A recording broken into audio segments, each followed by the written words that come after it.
এই দুনিয়ার পুরো জীবনটা এটা হচ্ছে লালসাময় একটা জীবন, লোভ, মরিচিকা, মায়াজাল। এই মায়াজালে আমরা আটকে আছি, ফলে মৃত্যুর কথা আমরা ভুলে গিয়েছি।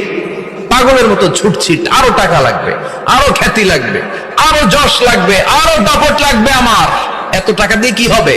এত সম্পদ দিয়ে কি হবে?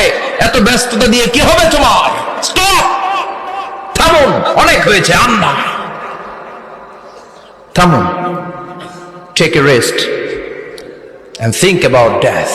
Think that you have to go back to your Lord.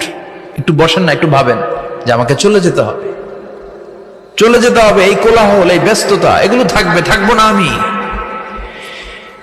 সাইয়েদনা Omar Faruk বলেছেন, মুতু ক্বাবলা আন তামুতু, মরার আগে একবার মরো। হাসিবু ক্বাবলা আন তুহাসাবু আলাইকুম, তোমার হিসাব নেওয়ার আগে তুমি একবার নিজের হিসাবটা করো না। কাগজ বের করে একটু লিখো না কি কি ভালো কাজ করছিলা, যেগুলো দিয়ে নাজাতের ওসিলা হতে পারে। 1 2 3, আর কি কি আকাম কুকাম করছো দেখো না।